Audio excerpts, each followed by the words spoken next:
recite the pledge. I pledge allegiance to the flag of the United States of America and to the republic for which it stands, one nation, under God, indivisible, with liberty and justice for all. Item number 3, invocation by Commissioner Carabelli. Commissioner Carabelli.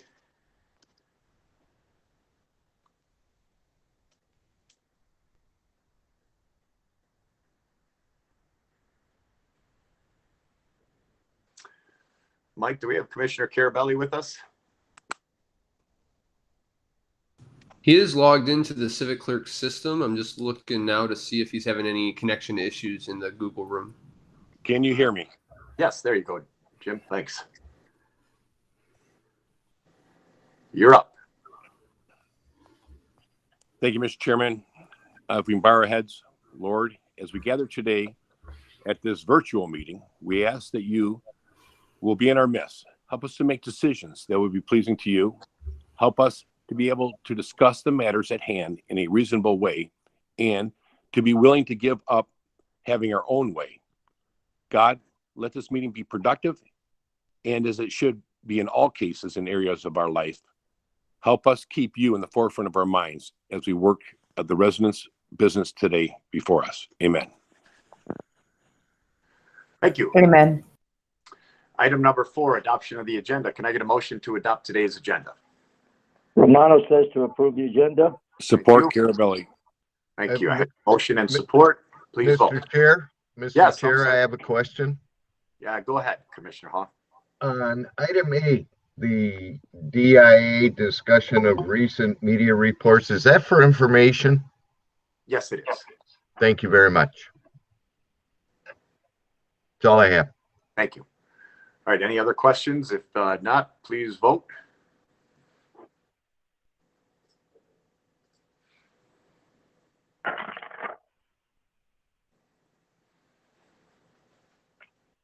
That motion passes 11-0. Thank you.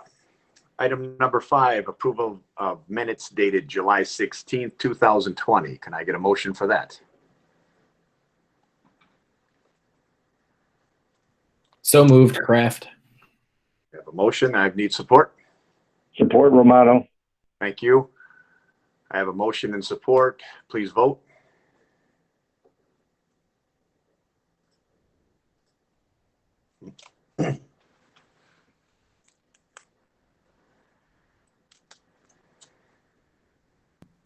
That motion passes 11-0. Thank you. Item number 6, public participation. First, public participation is for items reserved to the agenda. If you need to speak to something on the agenda today, please let me know. You will have 5 minutes. Please unmute yourself by hitting *6 and let me know if you would like to speak on an item of the agenda. Jen Miller. Oh, hello, Jen. How are you? Good. Can I give your address, please? Sure. It's no one come by because I'm right by the board office. 162 Riverside Drive, Mount Clemens, Michigan, 48043. Thank you. If you have 5 minutes. I would just like to say I am, again, your DIA, Macomb County Arts Authority representative, and I serve at your pleasure. I did want, before action item number 8 came on, let you know what we, as your representative, have decided to do. At this point, we've had 1 meeting, and we are waiting the results of the full DIA board before we take any kind of comments or actions on what we are seeing in the press. And so I did want you to know that we are continuing to do our work, which is investigating how we continue our relationship with the pandemic, knowing that we can't meet field trip goals that are in the agreement, and how we are going to come up with an alternative plan to make sure that we get our service agreement fulfilled in full during the pandemic. But we have not decided at this time as a Macomb County Arts Authority board to do anything until the full board takes its action and discussion. And so I did not want you to think that we weren't taking this issue seriously as the Arts Authority, but we decided as a board to defer to the full board. So with that, I look forward to hearing the discussion on agenda item number 8. Want you to know that I do serve at your pleasure. If you have any questions or comments that come in between, feel free to contact me. If you'd like me to come into a board meeting to discuss your thoughts after this agenda item, I'm also happy to do that. So I just wanted to say thank you again for your confidence in me, and I look forward to continuing to serve you. Thank you. Well, thank you. We always appreciate having your input on these matters, Jen. Thank you. I have a list, actually. Michael Zubas, I believe that you are next. You would like to speak also to item 8A. So, Michael, yes, I do. Joining us. Can you hear me? Yes, we can. Welcome. All right. I had to move locations, so I'm just not sure if this is working properly, but I'm glad it does. This is pretty much off the cuff. I didn't write anything for this, but I've read a couple of the articles recently about this issue, and I'm not. I don't think that we should automatically get rid of this guy at August 31st like the people demand. I really feel like there should be a thorough, concurrent, independent investigation by people that we pick out, since we are the taxpayers giving money to this organization. Nothing against that organization, but since we have a monetary investment, I believe that the county government should come together and find a way to, make sure that any of these accusations by the employees are accurate or not accurate, and we can make an assessment as to the gentleman Salvador. I apologize for not being good with his last name. I'm not going to bother with it, but I feel like he deserves his day in court, whether it's the official courts or the court of the people. Everybody deserves their day in court, and I think his court date's coming up on August 31st. So I believe that we should find a way, if we can, to independently look into this. So that's my 2 cents on this subject. Thank you. Thank you, Michael. I believe there's someone else that would like to speak to this matter. I don't have your name in front of me, but if there's anyone else that'd like to speak in public participation, please unmute by hitting *6 and let me know you're there.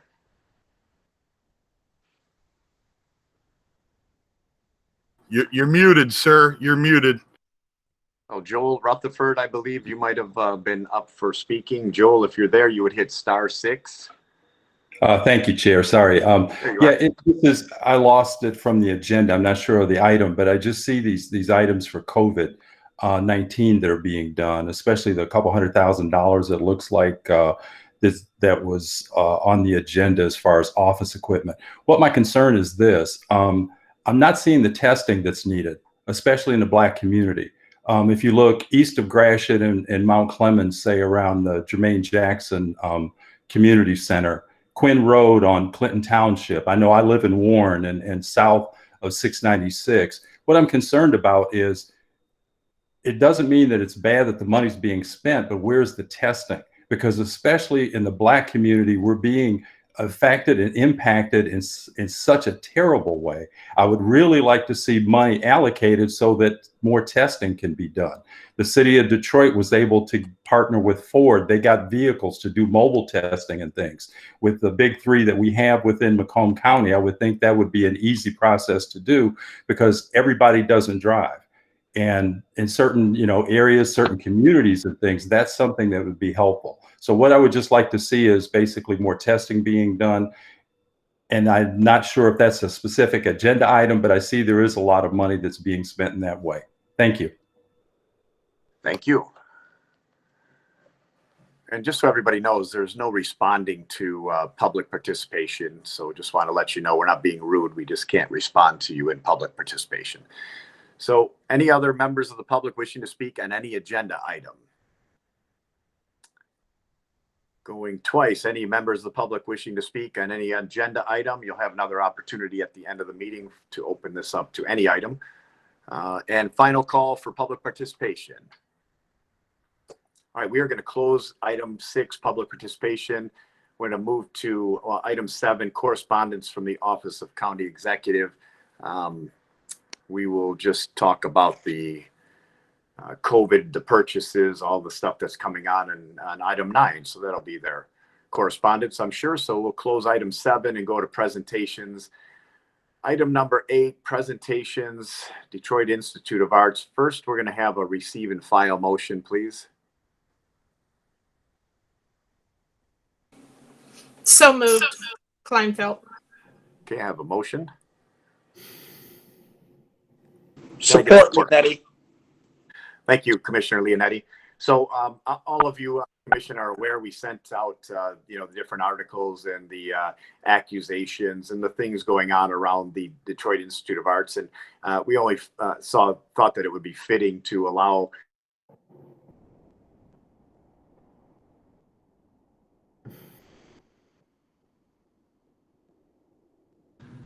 Commissioners, this is Michael. I think we're having some technical difficulties. If you just hang tight for a second. Yeah, we lost Bob's audio. Oh, I'm sorry. Am I there again? Yes, sir. Yeah. Okay. I don't know what happened, but I don't know where you lost me, but we have Gene and Salvador and Dave Flynn. I believe Salvador will probably speak first, but I don't know what order they would like to go in. But I thought it was fair to allow them to at least address these media reports and give the other side of the story and, hear any questions that the commissioners may have. So I believe I see Salvador on here. Salvador, are you there? I am. Thank you, Mr. Board Chair, and thanks all the commission for allowing me to speak today about this matter. And as our Board Chair was mentioning, this is in the news, and it's happening within a broad national context of museums. Museum employees making public statements and demands of museums regarding workplace culture, accusation of racism, and more. You can see similar actions being taken in museums like the Indianapolis Museum of Art, the Metropolitan Museum in New York, the Getty, the National Gallery, the Art Institute in Chicago, and many, many other places. So generally speaking, when we read these allegations, they have two lines. One is about the workplace, and the second line is about the work that museums are doing or not doing in terms of inclusion, diversity, equity, and access. And I just want to let the commission know that the museum for the workplace culture, we have done many things in the past, we continue to do, and we acknowledge that there is still much to do. And we have a number of initiatives in place that include the review of our salaries, job descriptions, and things like that, because of COVID-19, we're all stopped. But now that we're getting back into opening the museum, we will be retaking these initiatives to improve our workplace culture.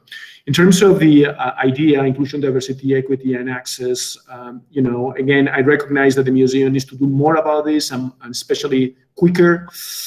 But since I became director in 2015, it's been a priority for the organization to diversify its board, its audience, and its staff. One of the first things that we did was to create a plan for board diversification with our governance and nominating committee in a way that our board would reflect the demographic makeup of the Tri-County. We also implemented the paid internship program, which was, and it is, oriented for diversity. And we have a number of initiatives in place. One that occurred recently, we provided board members, the staff, and volunteers with cultural competency training and conscious unbiased training. And we are in the process of selecting a consultant that is going to do an assessment as where the museum is in terms of inclusion, diversity, equity, and access. And with that report, we will be ready to establish the policies that we need to take the organization where it should be and create the systems to keep or to hold management accountable as we move forward with the specific goals. So we're listening to the community, we're listening to the staff, and we're going to work very quickly and with a lot of focus on these two areas. I want to also say that during the pandemic, the priority of the organization has been to protect the staff.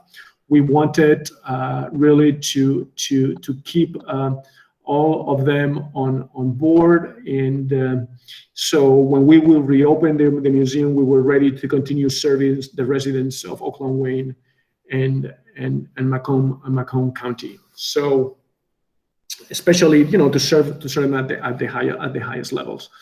In the allegations, there are also some notes about our hiring practices. And I just want to reassure the commission that the museum has always followed our policies for hiring. And we are an organization that takes very seriously its responsibilities of being an equal employment opportunity employer. So I just want to make that point. And finally, there were also some allegations about loans of works of art in the museum coming from museum's officials and their families. And I just want to let you know as well that all these loans have been done according to our professional practice policy and guidelines, as well as collections management policy. We update these policies every 3 or 4 years. They are in alignment with the Association of our Museum Directors, and we follow them to the letter. With that, I'd like to also invite the chairman of the board, Gene Gargaro, for any comments that he might have, and after that, Mr. Chairman, we can answer any questions that the commission might have.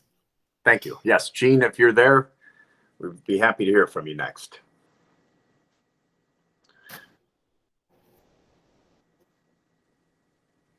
You're muted, Gene. Yes, are you there? Gene, if you're there, you would hit *6. I'm here. Can you hear me? There you are. Okay. Thank you. Thank you for the opportunity. And I want to speak to the art lending point that Salvador just mentioned. I've been the board chair at the DIA for 17 years and heading the professional practice committee, which oversees conflicts of interest at the museum. This relates to a loan, the allegation made by the father-in-law of Salvador to the DIA. And the allegation is that because of this loan, the particular painting in question, because it's hanging in the DIA, will have an enhancement of value once it leaves the museum that will be of benefit to the lender and his family. And that as such, it presents a conflict of interest for the director. I've been also accused in a whistleblower complaint of not properly following our practices and policies.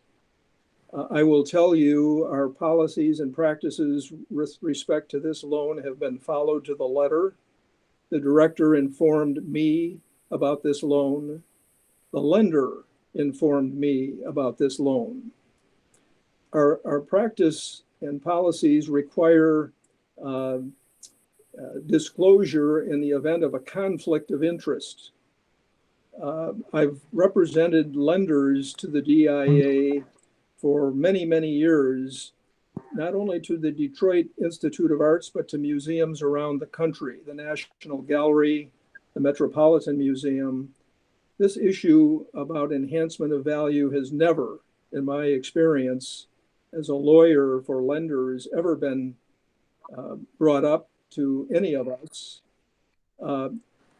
The policy at the museum requires officials to notify the board, notify the chairman. I am an official as a member of the board. I loan art to the DIA. Never have been required to notify anybody about that because that's been the practice at the museum. So in this case, there has been no conflict of interest as such. People who are knowledgeable about art hanging in museums have given their opinion that the enhancement of value argument has no merit. That's how our collection has grown over the years at the DIA. We have encouraged lending to the museum. Loans of many artworks turn into gifts of those particular artworks to the museum. So in this case, I'm just making the point there has been no conflict of interest. There's been full compliance with our practice and policies, and very comfortable with the way in which this has been handled. Glad to have any questions you might offer.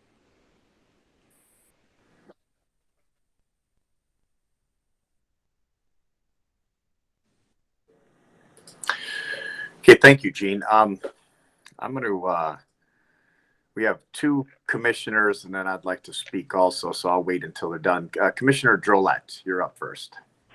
Yeah, thank you, Mr. Chairman. I just have a question and a comment. My first question is, Salvador indicated that what's happening at the DIA seems to be happening in other museums around the country at about the same time, whether it's Indianapolis, New York, some of these other cities with museums. And my question is there any indication that this is in some sense coordinated? Is it spontaneous? Do we not know?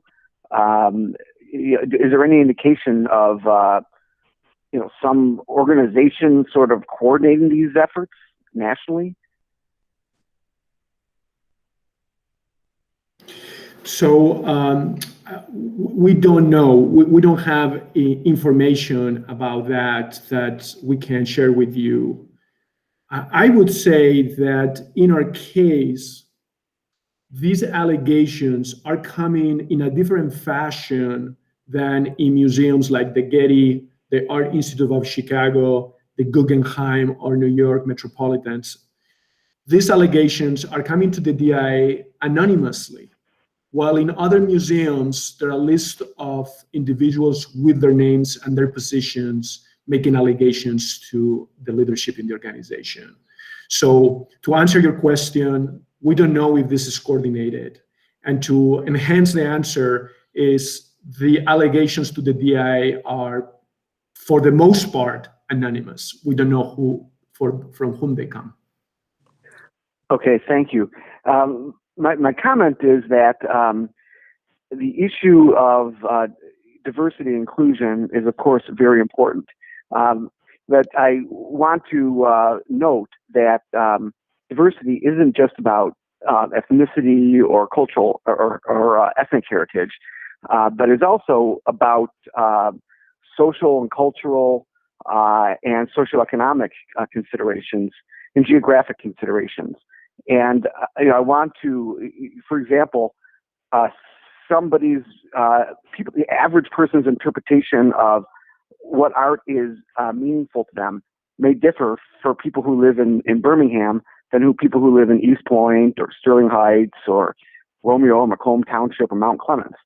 And I believe that under the direction the DIA has taken under this current administration has recognized that and has made a pointed effort to greatly diversify the exhibits so that they can be relevant to a wider array of people than just what some might consider the traditional, art aficionado. And I want to extend my appreciation for that and encourage the DIA to continue doing outreach to Macomb County specifically, like your administration has done, and I think has done a good job of. I'm sure there's more that can be done, but the direction has been clearly set. The DIA wants to be relevant to a wider array of regions in our broader Metro Detroit community, and that Macomb County is key in that direction. So I want to, extend my appreciation and my notice, or that I've noticed that and appreciate it greatly. So that concludes my remarks and questions. Thank you, Mr. Chair. Thank you, Salvador and Gene. Thank you, Commissioner Drolet. Thank you, Commissioner. I have Commissioner Kleinfeld on the line. Commissioner Thank you. Kleinfeld? Yes, thank you. I have two things. The first, Leon's statement segue right into it. as with every museum, and we've had discussions over the years, the boards of most museums are primarily made up of individuals who are in a position, have a great love of art, and in are a financial position to donate to institutions. And we've talked about more representation from Macomb County. When he talks about diversity being socioeconomic, I don't know what the diversity is on the board with respect to color, but bringing in individuals onto the board of different socioeconomic backgrounds and of color, depending on what the situation is there, I think would go a long way with regard to public perception. So I was just wondering where we are with that, and then I have a follow-up question.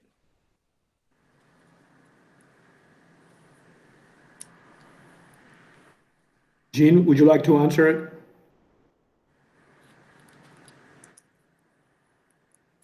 He's answering it. He's just muted. Here I am. Gene, hit star 6, please. I muted you. Can you hear me now? There you go. Yes. That's a point that I think is one we all share. And I can tell you, under the leadership of Salvador over the last 5 years, we've added representatives of the Japanese business community, the Indian community, the Hispanic community, and the Arab community to our board. And as a member of our governance and nominating committee, we have something called a talent and diversity subcommittee that specifically addresses the point you made. And this year, currently, we have, in addition to the 2 candidates from Macomb County, or I should say 3 candidates from Macomb County, we have a number of other representatives of different ethnic communities in the city that are really making our board reflective of our region and in the 3 county area. So it's an area that we give high priority to and continue to improve as often as we can. Thank you. Just for the record, noticeably lacking in the communities that you mentioned is the predominantly African-American community in the area in which you're in the heart of. So just obviously keep that in mind. I think that also might be helpful in drawing in people from the city of Detroit. The second question is with respect to the painting in the late 19th century, the paintings from the controversial painter of the Tahitian girls. When you show the particular painting that you have, how do you present the history on that?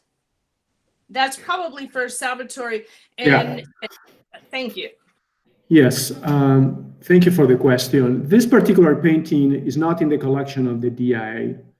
This particular painting came from the museum in Buffalo. The museum is called the Albright Knox Museum. And we had a regional collaboration with them in which we shared our Impressionist and Post-Impressionist collection with them for a period of time. And they sent their works to the DIA for a period of time. And we had these works for 6 months on view at the DIA. We made this exhibition called Humble and Human free for the residents of Oakland, Wayne, and Macomb County. Really beautiful show. We knew that this painting needed a special attention in how it was presented. And the team worked, the curatorial and interpretation team worked on it. And, they reached a consensus, and that's how we presented the work. So we really paid, special attention to make sure it was well described and presented in the galleries. Okay, thank you. Because if you get the opportunity to get paintings again, a lot of artists have controversial pasts, obviously. And even during that time, the age of the girls are, I did some research, the age of the girls are unusually young, even during that time. I think it would go a long way to put a face on the artists, not just the art. If you explain their flaws and also things that they did that would most definitely not be accepted today. I think it puts a human face on them and it helps people to understand more. Thank you. I fully agree with that approach.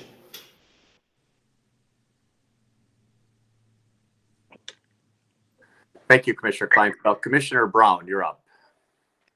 Thank you. Thank you for coming today and discussing what's must.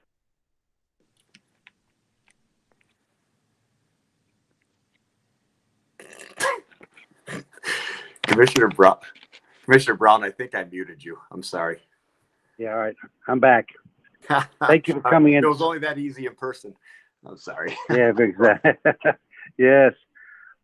Thank you for coming and discussing must be an uncomfortable topic for you, but you can be assured by your past conduct, Salvador, and the whole staff at the DIA. You have my support, certainly, and those allegations will certainly be proven to be unwarranted. And, you know, people worried about the flaws of people that lived centuries before us and trying to put them up to today's standards are philosophically flawed, and they certainly shouldn't be taken too seriously. The majority of people who know anything about what you've done are certainly in full support of you and what you've done. What can we do as a county to support your mission? I think for us it's very important to continue having an open dialogue with this commission. I think it's very important for us to continue collaborating the way we are with the Arts Authority. It's important to us that you are honest and frank about our work and give us feedback. It's important to us that you give us guidance when you think that we are not following the right path, and make sure that we work all as a team to serve the residents of Macomb County.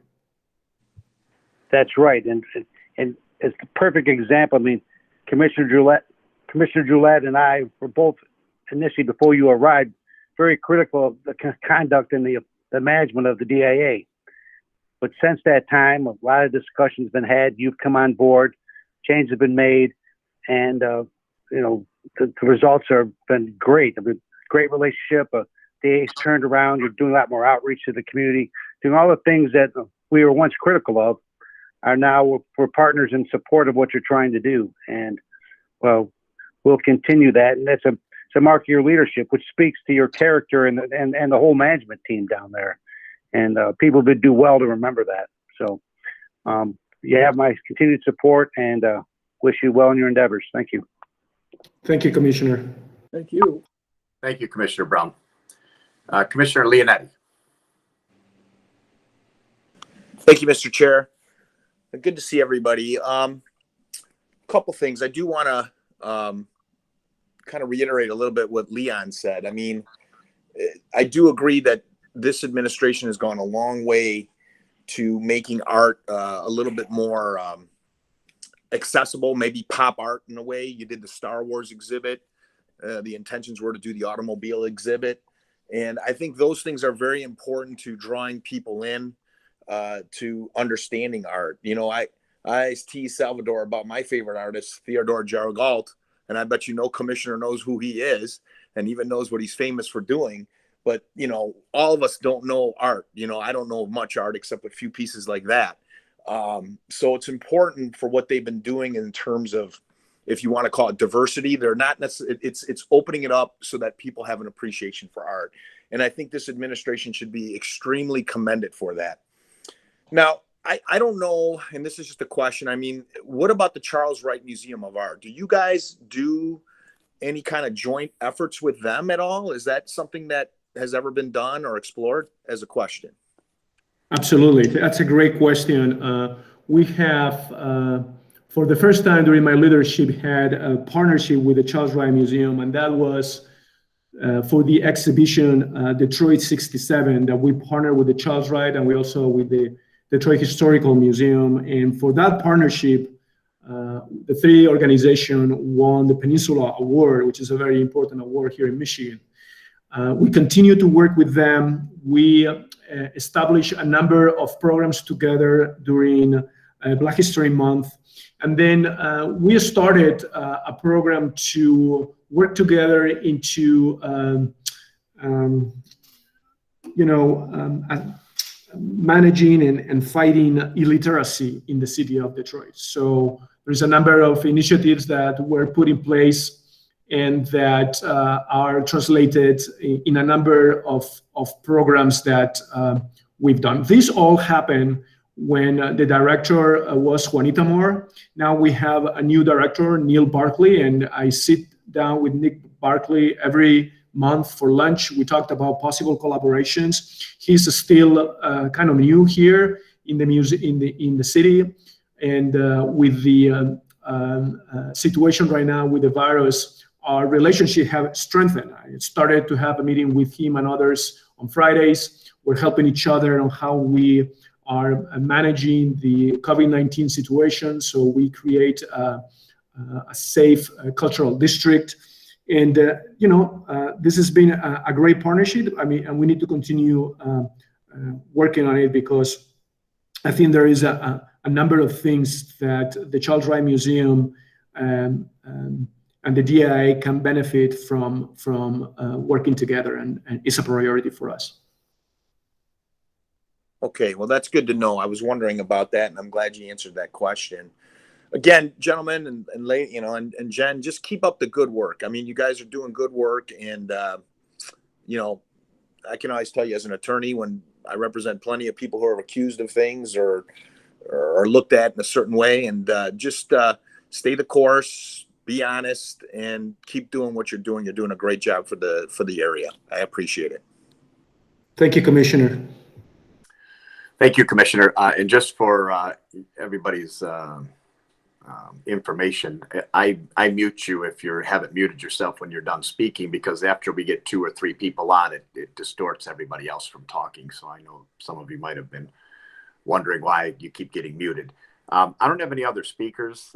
Salvador, Gene, I want to say that I spoke with both of you early on in this, and that I was happy to hear your comments. I didn't expect anything different. Gene, you told us today, and you told me earlier, that everything that's been done as far as the loans of artwork have been done by the rules, and you've been there for 17 years, so this is nothing new. I wouldn't have expected anything different. I'm just happy to hear it, and I'm happy to let you tell everybody else. As far as the other accusations about unhappy workers, I know that you have a lot of people working at the DIA, and I will just say, from working with my own family of 6, it's very tough to make everybody happy all the time. So when there's 300, 400, 500 people that you're trying to keep happy, you're always going to have some people that aren't happy, some for legitimate reasons, I'm sure. But I again, with Commissioner Drolet and now all the other commissioners that have spoke, appreciate what you've done to actually reach out and diversify the DIA in the manner that you've done. And I'm sure it wasn't always easy. I know the DIA is funded in general, at least up until the point we had a millage, by very wealthy people that had a certain idea on art and how things should be in the museum. And you've taken people's suggestions, heck, from Macomb County. Leon Drolet wanted to talk about the Star Wars exhibition, and I'm sure there were plenty of people that were just shocked that was even a consideration. And look what it did. It brought such a huge amount of people down. It put your museum on a different level, I think, of commonness. And I don't mean that in a bad way, but that's what you want. You want people, you want the common, regular, everyday people to appreciate what goes on in the DIA, and that brings them in to see some of the really historic art pieces that may or may not be okay nowadays, but we know that they were done in different times. I mean, if we're going to worry about what's good and not good and what's okay for our times, I mean, we better worry about all the movies that come out that have people murdering people and things like that. I mean, they're movies. This is art. This is in a long time ago. I'm happy that the baseball and the Star Wars and the automotive thing that's coming up, is able to bring people in to see all of this and to see our history. So you guys all seem like you've been doing such a great job. Salvador, you've been nothing but open and reachable to anybody who's ever tried to talk to you about what needs to be done or what we think needs to be done or could be done at the DIA to make it more accessible to everybody. I can't imagine anybody better in that position. I hope this all works out for you. And I'm going to say Harold jumped in after, so we do have one more commissioner to speak. So I just appreciate everything you guys have done for the community. And I hope this shows to be what most of us think it is, and we can move forward. Thank you, Mr. Board Chair. Appreciate it. Thank you. Thank you. Commissioner Hall. Thank you, Mr. Chair. Salvador, as all the other commissioners have spoken about how proud we are of the DIA and the accomplishments that have been made under yours and Dave Flynn's leadership, I think what was missed in a lot of the dialogue here was the fact that these are anonymous complaints that have been filed, and you're still looking to do an investigation on the complaints. Most entities do not do investigations on anonymous complaints, but you and your team have committed to do that, so I commend you for that. Is there a projected timeline of when that will be done?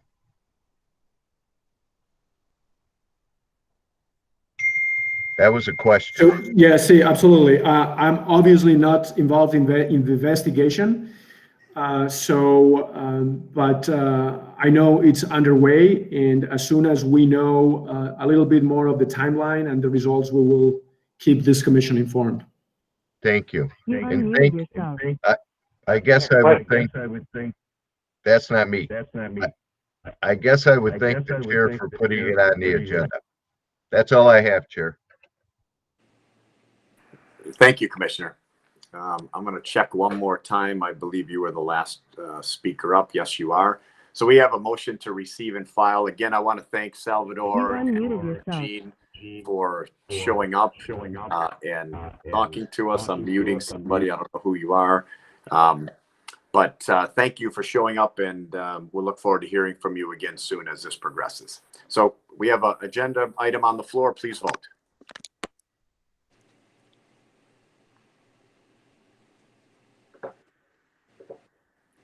Hello, Mr. Chair. Yes. Hello, this is Ed Brewery, member of the Arts Authority. I just wanted to be recorded as listening to the comments. Okay, I have you on there, Ed. Okay, I just wanted to be recorded as a member of the Arts Authority, as being interested in listening to everybody's comments, and we'll take them into our reflections when we meet as a board. Thank you. Okay, thank you. Okay, we had a vote. Mike, did we already accomplish this? Yes, the motion passes 12-0. Thank you. I have item number 9, Health and Human Services Committee recommendations waived by the committee chair. It looks like they're mostly COVID items. I'm guessing that Vicky will be speaking to them. Would anyone like to make a motion to approve? I had a question. Thank you. I'm sorry, Commissioner Sauger. Do you have a question on what? I was on the speaker. What I wanted to tell Sal is that he's representing the DIA in a professional way. And with David Flynn at his right side, I can't think of two better people to inform us of how well the DIA is doing. Thank you, and keep on doing a good job. Thank you, Marv. So we have item number 9.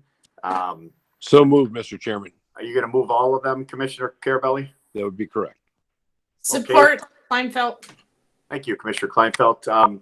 Vicky, I'm just going to say this is difficult, but I'm sure you're on the line. Are you on the line, Vicky? Or who is here to speak about item number 9, the bypass COVID items?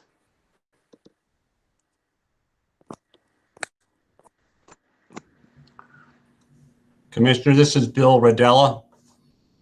Hello, Bill. I'm two of those items, or excuse me, three of those items for the health department that I am able to comment on if there's any questions or if you want any additional information.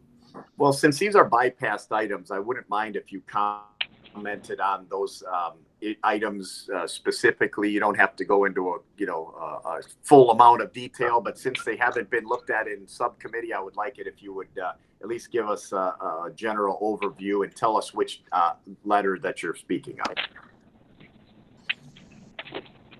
Okay, thank you again, Commissioner. Again, I want to talk about the very first item, the agreement with ARC Laboratory, which is doing business as Helix Diagnostics. We've been doing our drive-through testing site on the county complex here near the health department since early June. The laboratory that we've been using, LabCorp, has actually over capacity and is retooling their lab with additional equipment. So we needed to bring another lab aboard that can help us with the analysis. They were recommended to us as a local lab, and we are supporting that they are brought aboard through this contract as we had with our other labs to help support the testing site here. So we're very confident that this is an important contract that we need for continued testing at our location here. So that's the first one. Thanks, Bill. On A, we actually did a bypass on that because I know you needed that to be done right away. So I just wanted you to explain it. We had already bypassed, so that's already been approved. But nonetheless, we'll move to B. I just want to let you know that was already handled. Thank you. Thank you very much. Again, we're continuing to receive additional grant funding from the state of Michigan to support the work we're doing at the health department. The first grant of $75,000 is again to help support our case investigation work. So we are again we're going to be bringing aboard some additional staff to help us with case investigations and contact tracing, because the staff that we have in the department that are doing a lot of this are going to be redeployed back into providing immunizations and some of their other important public health work. So the continued case investigation work is going to be done not only with our staff, but also bringing in some additional staff, which is what both B and C are all about, building that capacity to help us do this work. So if there's any questions about that, I'll be glad to answer those. All right, let's see. Since we have a motion for all of them, though, we'll ask questions on these three specifically. Commissioner Duge.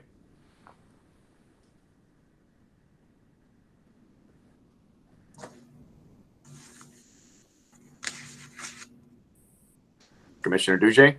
All right. How about Commissioner Kleinfeld while Commissioner Duge is either coming on or not?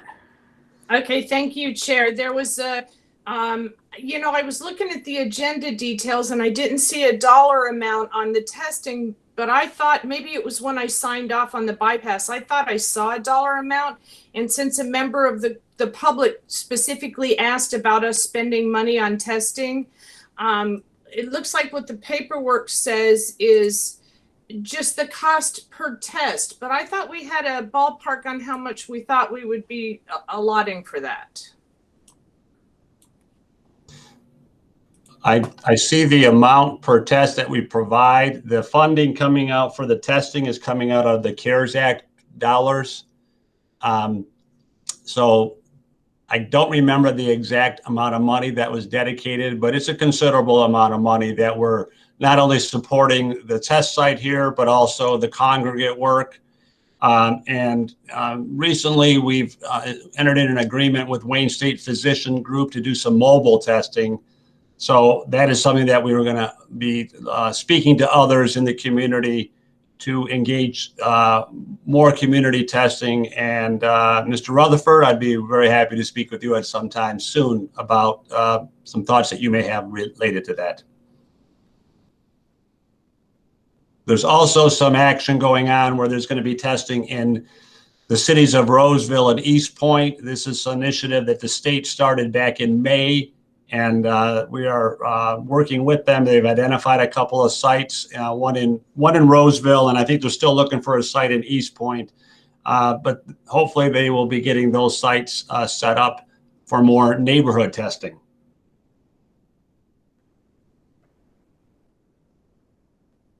Okay. Commissioner Kleinfeld, are we good? You unmuted Yeah, yourself. yes, I'm good. Yes, Thank I'm you. good. Thank you. Okay. Commissioner Drollet. I have Commissioner Drollet up next. Yes, Mr. Chair?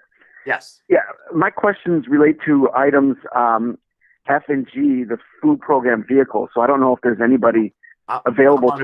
How about if we let someone speak on those first and see if there's any more questions for Bill? His items are the first three items. Yourself. And then, I'm sorry, we have too many people unmuted at this point. Please keep yourself muted unless you're called on to speak, because it kind of messes with the continuity of what everybody's saying. So Commissioner Drollet, if you wouldn't mind, I'll keep you on the line for those items. Thank you. Thank you. And then I have Commissioner Haw next on the list. Thank you, Chair. I just wanted to thank Bill and Vicky for establishing that mobile test site in Roseville to accommodate Roseville and East Point. We had talked about that back in late May, and the state had indicated they were providing the funding. Well, obviously they're not moving as fast as I think they're trying to advocate here, but nevertheless, I did want to thank you for that. That was a huge priority for me. That's all I have, Chair. Thank you. Commissioner Sogner. You unmuted yourself. Mr. Chair, this is Commissioner Duje. My other phone isn't working. All right.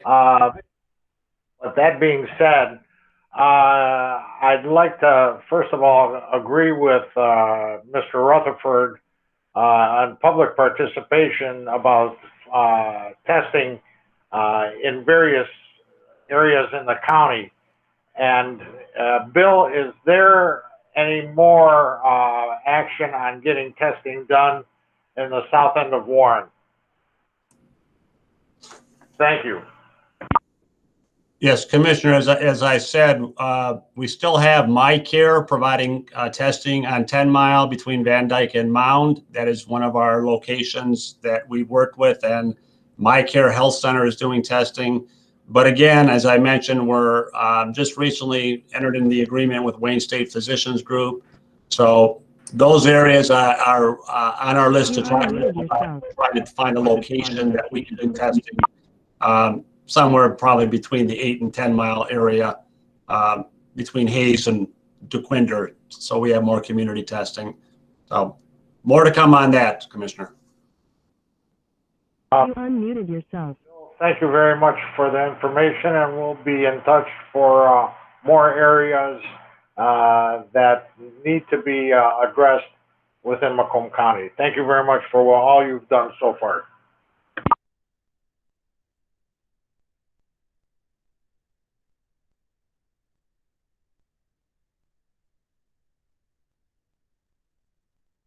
Okay, sorry, I'm having some technical difficulties here, but Bill, I don't have any other questions on your three items. Macomb Community Action, I did see Gary on the line. I'm not sure if Gary, you're in here to speak about D and E and F and G and H. Yeah, Gary? Yes, sir. Thank you very much. So item D is Community Foundation. This was unsolicited money that they gave to us to provide through our Head Start program, remote learning, school readiness kits, and money for health and safety accommodations. The second item, or item E in your thing, is the Emergency Food and Shelter Program.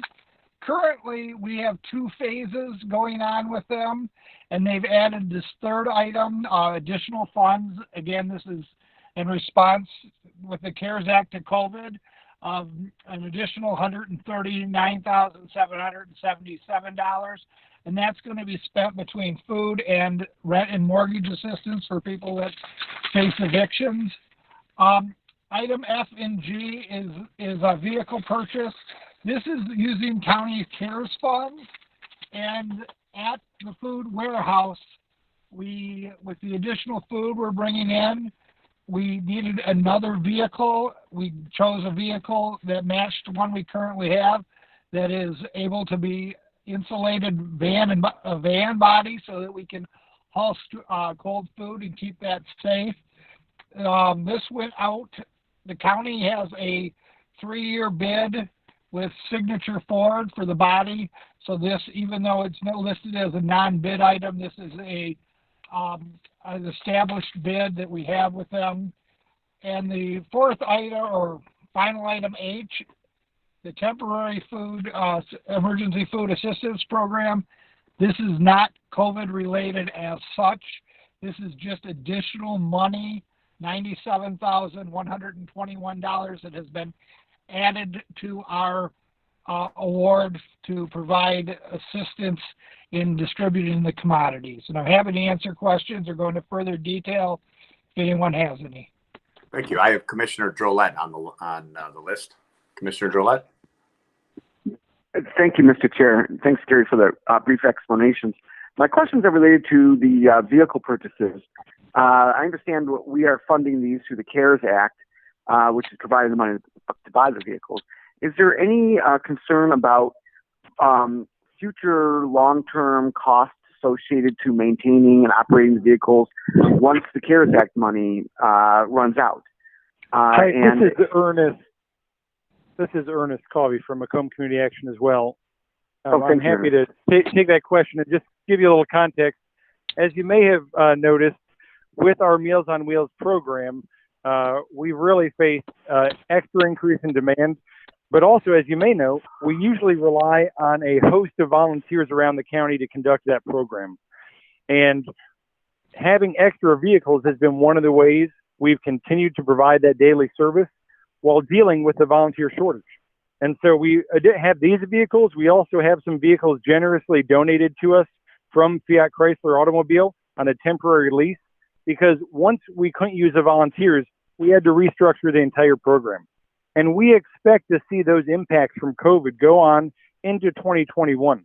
And so we'll be figuring out the logistics of exactly how we can continue to best serve all the residents we know need to be served, especially on our Meals on Wheels program. There's always a wait list. And so we know we need to maintain, if not increase, our service levels.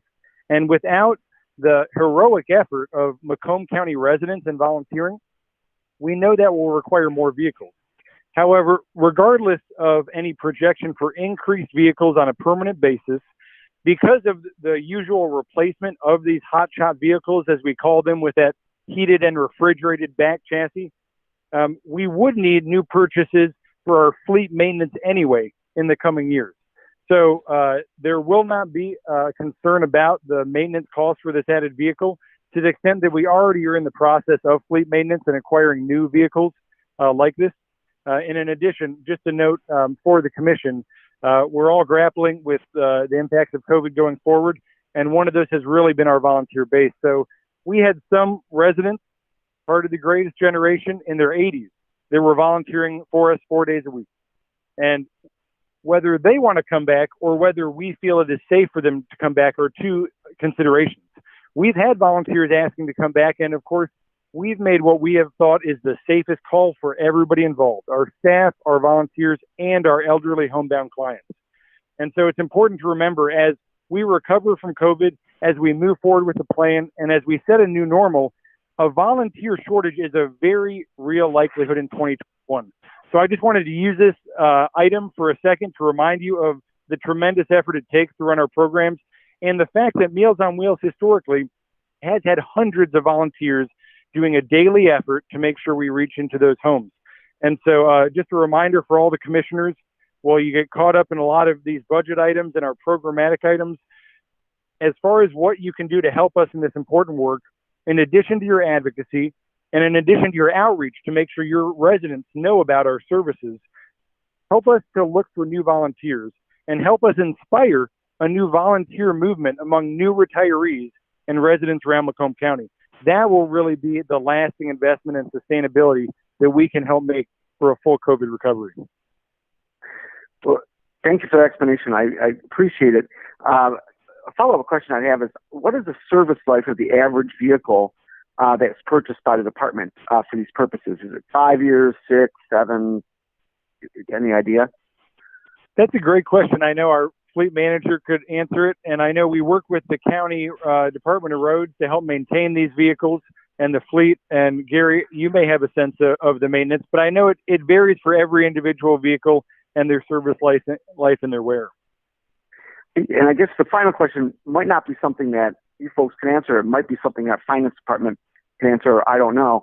And that is, would it be possible to use CARES Act funding to purchase a long-term maintenance and service agreements now for these vehicles, so we don't run into additional costs that aren't covered by the CARES Act? Is that a possibility? Purchase a contract, provide maintenance and service for 5 years or something to that effect, using CARES Act money instead of county general fund money in the future.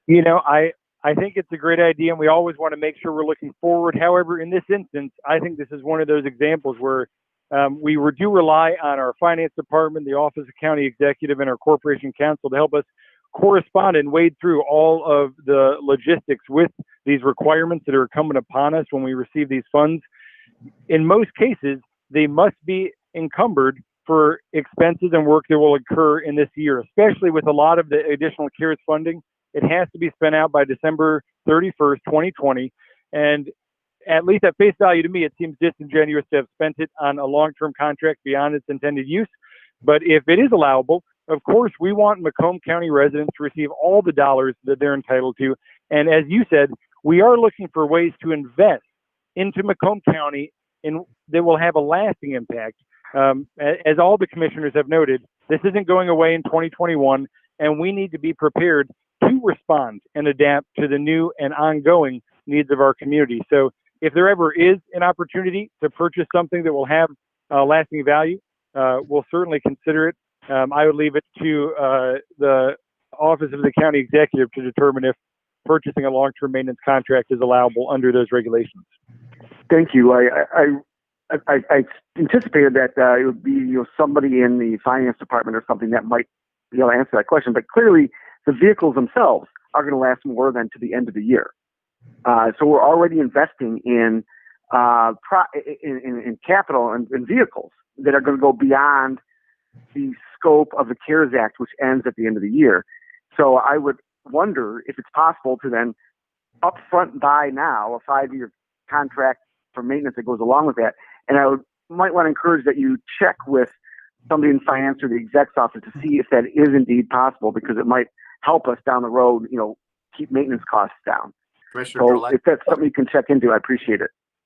Commissioner Drollet, we have Steve Schmiegel from Finance Department's on. He might be able to address that for you right now, if you Thank would you. mind.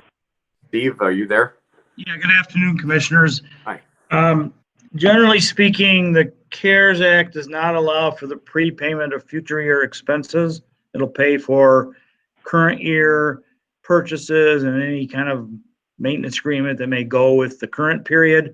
And as Mr. Covey correctly pointed out, the CARES money will, cover expenses that are incurred through the end of the year. So we have the same situation, you may remember, Commissioner Drollet, with maintenance agreements on some of the IT items that we have been purchasing. So it's the same concept. Those expenses are intended to be applicable to future accounting periods. Steve, I trust your interpretation of the rules associated with the CARES Act. And unfortunately, that may be that we can't purchase these maintenance agreements, but clearly we're buying $40,000 vehicles that are going to last more than till December 31st. They're going to continue to provide service into the future, well beyond the end of the CARES Act. So it's a vehicle to be purchased that provides service beyond the end of the CARES Act, and it's allowable under funds. I was hoping that there was a mechanism that we could purchase pre-purchase now contracts that will cover our costs in the future. But if we can't, we can't. I just was hoping there was a way. But I appreciate you looking into it. I appreciate your knowledge on the subject. Thank you. You're welcome. And thanks, Steve, for letting me know that you were on. Commissioner Sauger, I still have you on. I'm not sure if you're on from last time, Marv, or not. Commissioner Sauger, are you wishing to speak to this?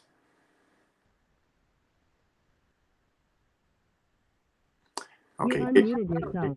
It was last time, Bob. Okay, thank you. Thank you. Commissioner Hall, you're up. Thanks, Chairman. I just wanted to mention, I think the path that Leon's trying to get to is a good path to go. But in the purchase of these new vehicles, most of them, if not all of them, have 5-year warranties on them that cover the entire vehicle. So it's not like they're going to be put into maintenance after December 1st into January. They're still going to be covered under the manufacturer's full vehicle warranty. So I just wanted to relay that. Thank you, Chair. Thank you. Thank you. I don't have anyone else. I'm gonna look one more time. I don't have anyone else to speak on these items. It looks like we have had speakers and questions on A through H. So unless there's anybody else, please vote.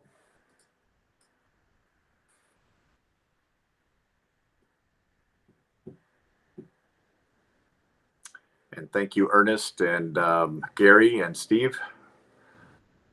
That motion passes 12-0. And Bill. Thank you. Item number 10, Internal Services Committee recommendations waived by the committee chair. It looks like all 4 of them have to do with IT. If we would like to make a motion for all 4, maybe we can have Jaco speak to them. I'll make that motion, Mr. Chair. Okay, I have Commissioner Hall and Commissioner Carabelli. Jaco, are you with us? Yes, I am. Thank you. Would you give us, since these are waived and they haven't heard before, will you give us a brief explanation of each one, and then we'll go for questions, please? Yes, thank you, commissioners. I appreciate the bypass for these items. I'm going to speak to all 4 of them, and then, if there's any questions, please feel free to ask. The first item that we have on there is the Blue Water Technologies Comtech conference room upgrade that we're talking about. This has been the epicenter of the whole COVID emergency and pandemic and after. We've used that room extensively and are continuing to use that room. What we want to do is upgrade the facility so it's integratable with our WebEx conferencing solutions and everything else, so that we can actually have full conference capabilities in that room. That is the first item that's on there. The second item is headsets. As part of our remote work, one of the challenges and requests that we're getting quite a bit is people need headsets to be able to isolate themselves, for the lack of a better word, when doing conference calls, making sure that they can communicate on conference calls without, outside interference. This can also be used, obviously, throughout our organization, and making sure that, people can use those headsets, and it's especially applicable in conferencing situations, but also when using your phone, and so forth. So that's the second item. The third item is the Sheriff Polycom setup. What this means is, we have Polycom set up in the Sheriff's Department, but expanding that so that we can use all the capabilities that it has, especially during this COVID-19 pandemic. There's need for many different things, like attorneys that need to communicate with their clients, as well as court appearances, things like that needs to happen, and it can all happen in this manner. The courts they implemented Zoom for the courts, and this was done by SCAO on a state level, and licensing were provided to the courts. And for the sheriffs, for example, to communicate with the courts in these type of conferences, they need Zoom licensing. So that's a component of it as well. But it will really, at the end of the day, help the Sheriff's Department to absolutely limit traffic and still do business, remotely. without really having to leave their offices. The last item is WebEx implementation, and the WebEx implementation is really, very similar to what the sheriff's is doing, as well as the conference room that we're talking about for Comtech. This is just more on a county-wide basis, where we have televisions and facilities in place. We want to make sure that those communications can be done, for the usage of video conferencing and audio, so that it has the full capability when people work remotely or on site, that people have the ability to integrate and use this functionality throughout the county. Those are the 4 items that we have on there today. Let's see there. Commissioner Duche. Thank you, Jacob. Commissioner Duche, you're up. Thank you, Mr. Chair. All this works. Jacob, question. On the Comtech conference room, is any of that going to Warren because Warren is a backup for Comtech?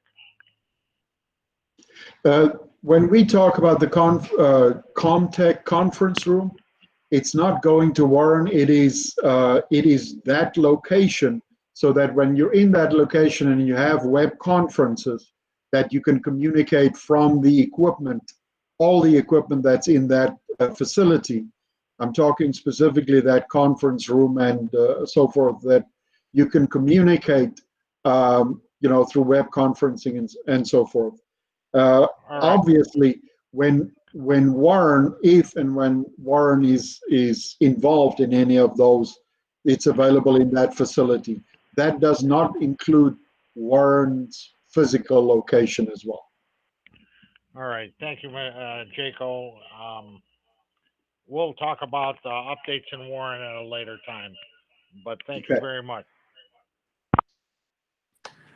Okay, Jacob, thank you. I don't have any other questions. You must have explained that perfectly. Everybody seems to be happy with it. We have a motion and support. Can we have a vote, please?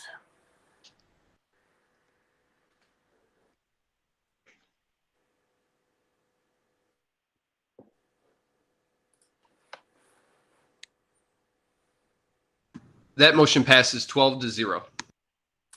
Thank you, Commissioners. Thank you. So item number 11, Public Services Committee recommendation. These were bypassed items, so we only need a motion to receive and file. But I think Brian is with us just to give us an explanation since we just did this bypass. So can I have a motion to receive and file first? I make a motion to receive and file. Thank you. Commissioner Duche, supported by? Support from Kraft. Thank you, Commissioner Kraft. Brian, are you on? Yes, I am. Good afternoon, Mr. Chairman and Commissioners. This bypass was sought to avoid issue we've realized the last couple of years as far as ordering our tandem and single axle dump trucks that are used and utilized usually for winter maintenance. That's the brunt of what they're used for, obviously for day-to-day operations throughout the year.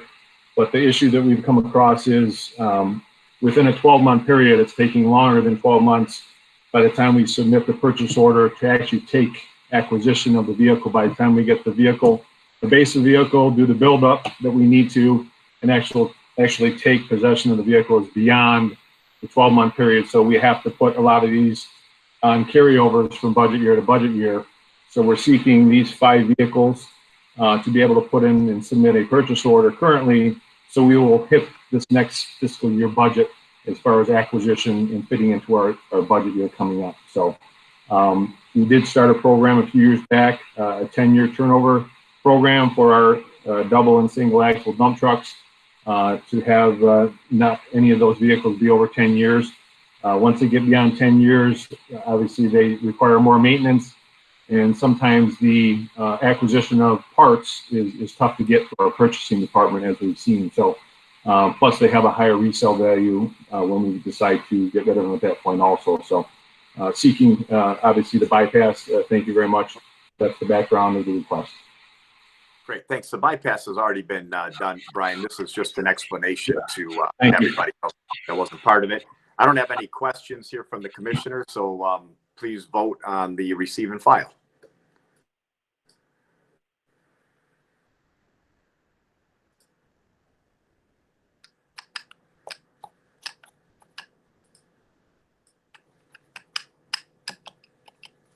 That motion passes 12-0.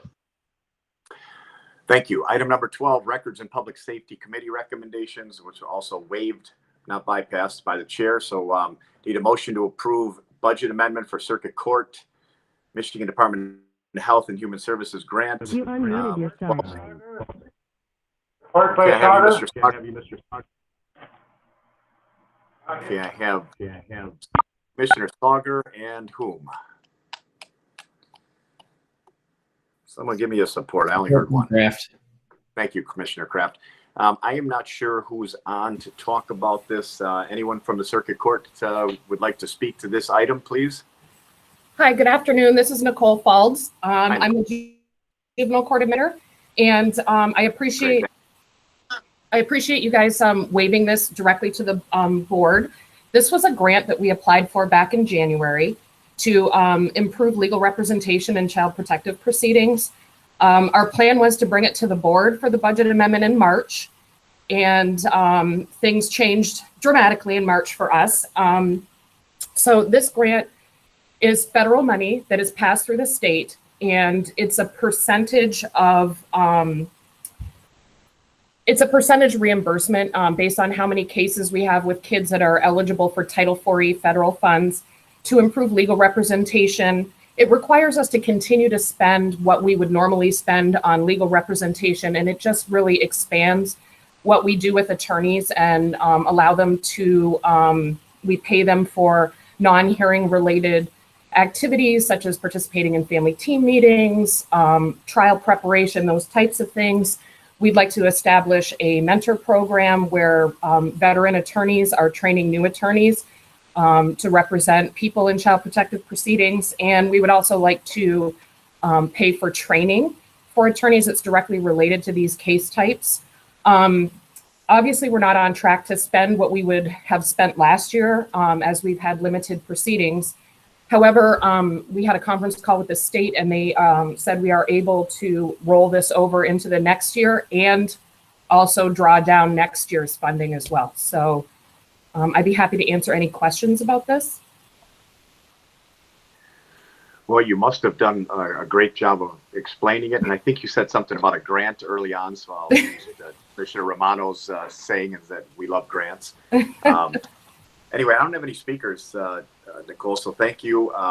We have a motion to approve. Could we have a vote, please?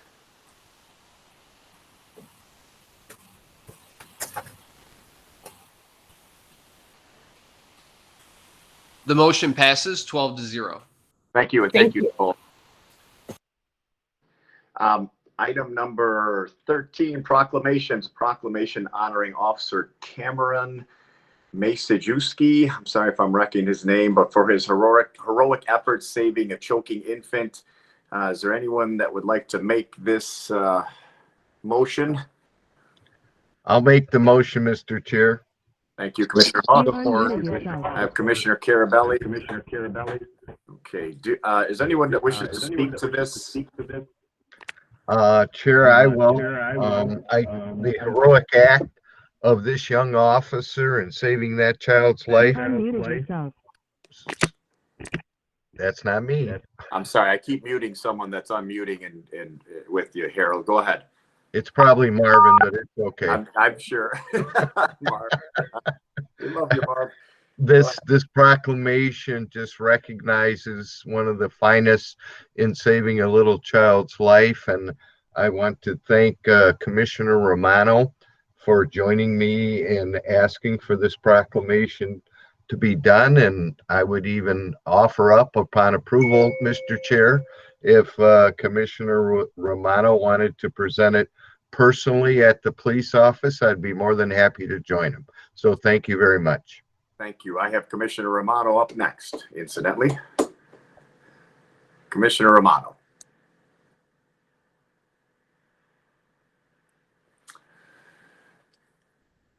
Commissioner Romano, I saw you on there. All right. He's not unmuting.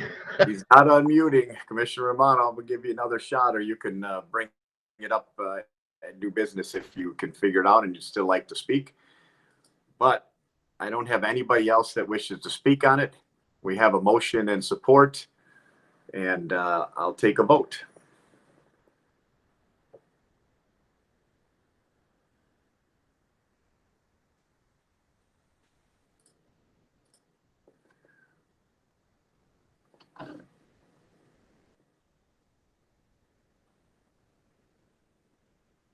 That motion passes 12-0.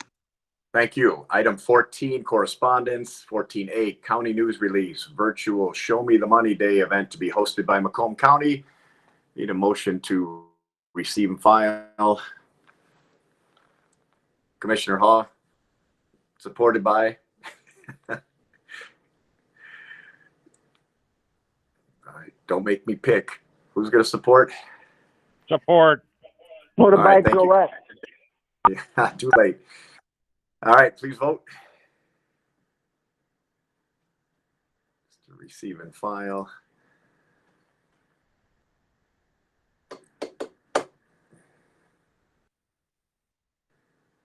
That motion passes 12-0. Thank you. New business. Any commissioners with new business? Any commissioners with new business? All right, I'll start, and if you want to click in when I'm done, figure it out. There was a memo sent out about the town hall, the legislative town hall. I don't have it in front of me. I believe it's the 24th of August. It's almost certain to be a virtual town hall the way that this is shaping up. But I just wanted to let you know that the town hall that we did, that Marv instigated or inspired, we're going to continue on this year and do it virtually. I'm almost 100% it's August 24th. Just want to keep that on your radar. If you're sitting at home right now, put it on your calendar. Any other commissioners with new business? Yes. Go ahead, Commissioner. Thank you. That may be the week that I have the virtual MAC conference. It's going to be very close to then. So Friday, I represented Macomb County at the Michigan caucus for NACO. And we chose Alicia Bell from Wayne County to be the person we were supporting to be the Central Region representative. Sunday, I did a 2-hour training from 1 to 3 on how to handle that meeting. And then Monday, we did the Central Caucus meeting for NACO. She did not win. Our representative is I don't have his name with me. I'll get that to you guys, but he's from Missouri. Just wanted to update you. Thank you. Thank you, Commissioner. Obviously, like always, we do the virtual town hall at the full board meeting, just so you know. And thanks for the update on that. Any other business, new business from commissioners? Mr. Chair. Go ahead, Commissioner Haw. Thank you. Sat through 3 Zoom retirement board meetings today. Chairman Brown only had to sit through 1, so that was pretty good. We, back in February, early March, we're at a negative 32% through our entire spectrum of our retirement boards. I'm happy to report we are at a negative 3% right now. There's been market turnarounds. There's been product adjustments. There's been money managers that have reduced their fees, and we're hoping to, and Don specifically asked the question, what's the outlook moving forward? The intent is to become positive. Our policy number is 7% positive. We don't know if we're going to get there, but the positivity looked much better than what it looked like in April and May. So I thought I'd update the board on that. Thank you. Thank you, Commissioner. And it sounds like there were some good moves made prior to this all hitting that kept us from being even farther in the on the negative side. So we appreciate that. Tell Mr. Holyfield that. I don't have any other commissioners on the list for new business, so we're going to move to item 16, public participation. As always, this public participation, you get 5 minutes on any topic. 5 minutes and only 5 minutes will be given. So please, if you are on the line and wish to speak in public participation, please tell me who you are and your address, and we can get moving.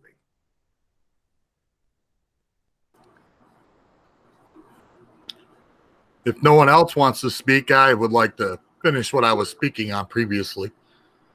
Good afternoon again. Yes, Michael, just for the legalities, give us your name and address, and we'll give you 5 minutes when you're done, and the floor is yours. All right. My name is Mike Zubas, Z-U-B-A-S. I live at 322 North Avenue, and that's located in 322 North Avenue, apartment 1. I apologize. It's an apartment now. But yeah, it's in Mount Clemens in 48043. Before I begin, I just want to let everybody know I had a few sentences the last time, but I also have one correction from my last message. When I was talking about the FBI report that I mentioned it was actually from 2006, not 2003, as per multiple articles. I'm gonna start now though. This is continuing from last time, of course. There will be opposition to this from police unions, which can be understandable. I myself am very pro-union, collective bargaining and all, but I must say it seems that police unions suffer from problems themselves, I should say. And due to the qualified immunity most officers have, dealing with corruption within the force is near impossible without federal intervention, which I'm sure everyone is just excited about, given this Operation Legend I keep hearing about. But I must comment about a recent video where the NYPD's police union said they were, in quotations, willing to compromise if at all they wish to, end quotations, which I find is very scary. It sounds like we, the people, have no way to assert how police conduct works. And then the sudden rash of blue flu has occurred after open threats by these same men to do so. The power of the police unions is strong, which allows people to take advantage of that current system. Another good reason for disassembly and then reassembly is that it allows for police unions to be dissolved and then recreated, which is the exact thing that happened at Camden, New Jersey, a place that has seen a 1/3 reduction in homicide rates after moving to a Nordic-style policing since 2013, away from the more traditional model that most police departments use today. What we may need to look to do most importantly is my craziest idea I have ever had. And I thought getting Clinton Township to secede everything south of Joy Road to Mount Clemens to fix Joy Road was as crazy as ever a few months ago. But things have changed since 2019 for sure. I honestly believe that amending the 13th Amendment of the Constitution to take out the part that says, and I quote, except for punishment for crime whereof the party has been duly convicted, end quote, is necessary and is a loophole we must close. Not just because of how disproportionately black and brown people are jailed and have been, but also to end prison labor exploitation. From Hewlett-Packard using them for call centers to Louisiana's public officials trying to use them as a scab force while trash collectors picket for higher wages. Ending the practice of exploiting prisoners will not only take the profit out of prisons, it will allow people who are not in prison to work for higher wages, as prison wages are maybe $1 an hour. And it's not like prisoners can unionize after all. I didn't think of this, by the way. This has been called for by Kanye West and Killer Mike, both rap artists, through their music. Slavery never ended because of this very section of the Constitution. It changed the whole slavery system process into a prison system. As I reread the 13th for the speech, though, I looked at the pocket copy of the Constitution, which everyone should have, and it said on its front covers, "Its only keepers, the people," with a photo of George Washington on it. And that reminded me, George Washington did own slaves, but in his later years, he seemed to have had remorse for his actions, and in his will sought to have all of his slaves freed. But there was just one problem. In Virginia law at the time, it was noted that anyone who frees slaves in their will must give 1/3 of those slaves to their widow's family if she had a husband before that she had slaves from, meaning that they weren't allowed to be freed. So Michael, yes. you have 1 minute. One more minute. Okay. Yep. Yes. Even George Washington got screwed by our archaic laws in that were at one time very pro-slavery. Now that I know that the county commission may not have the power to start the convention, but it can pass a resolution asking the state house and senate to do so. I have recently seen a new bill called the Breathe Act. I'm sure it's for Congress to pass, but if you could look into details at https://breathe, like you're breathing in, act.org. It's not about slashing police budgets, at least not entirely. It's about finding new ways to police. And I feel like we should use this way to pass a bill, even if people don't find it passable in its present form.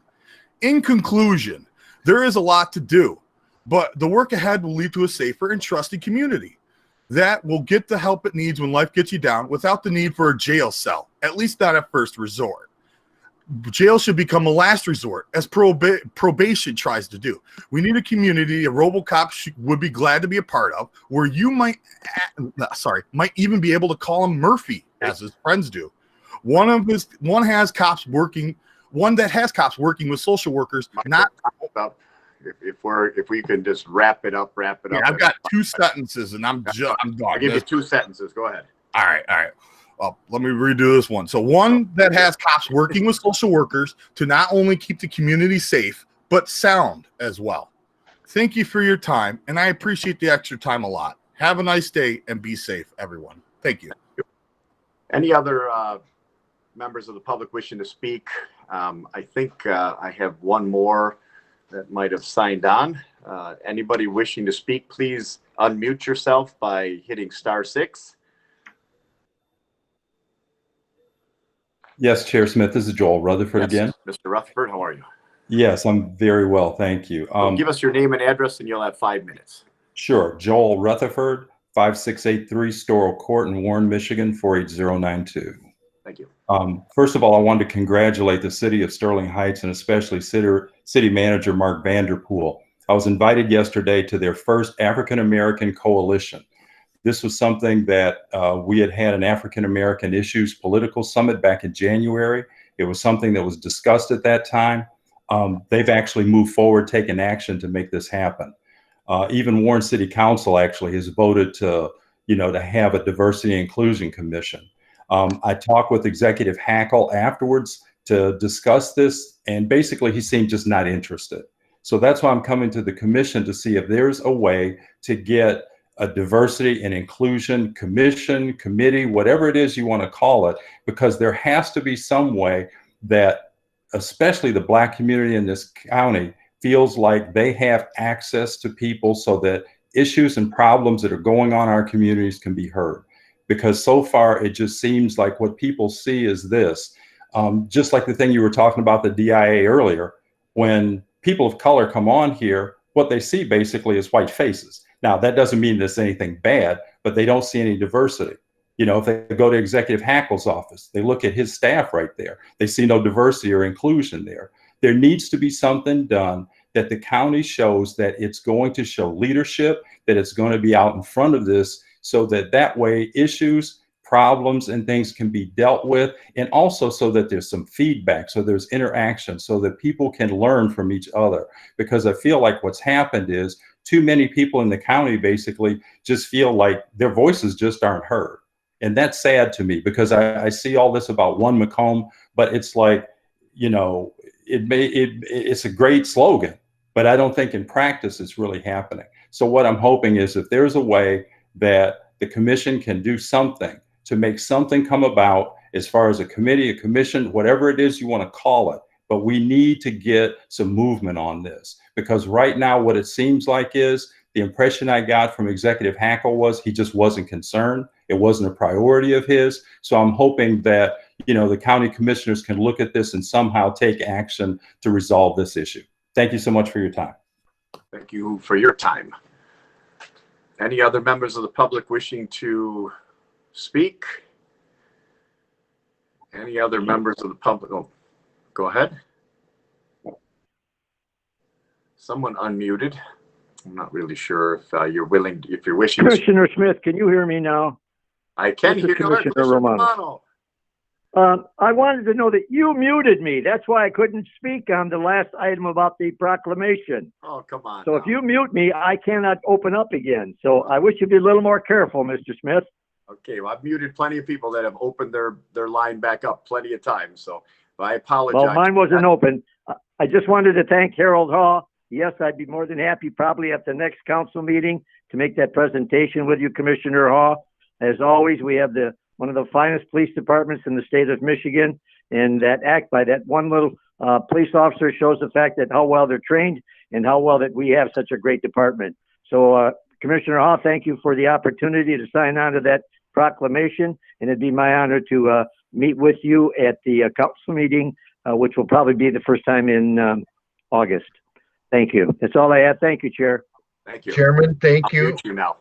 Thank you, Joe, because I can't unmute. You did just fine. All right, any other members of the public that wish public participation? And any other commissioners that would like to mute themselves that haven't yet? Bob will do it for you if you don't want to do it. Oh my God. So moved. Oh. All right, we have a motion to adjourn and support. We close public participation. Please vote on the motion to adjourn. Want to wish everybody good luck on the coming election. Hey, good luck, everybody. I agree. I agree with that. Me too.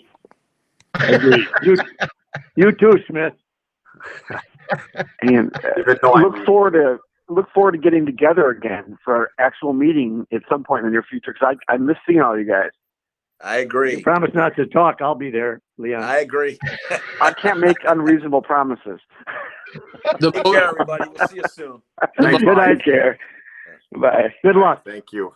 The motion passes 10-0. Thank you.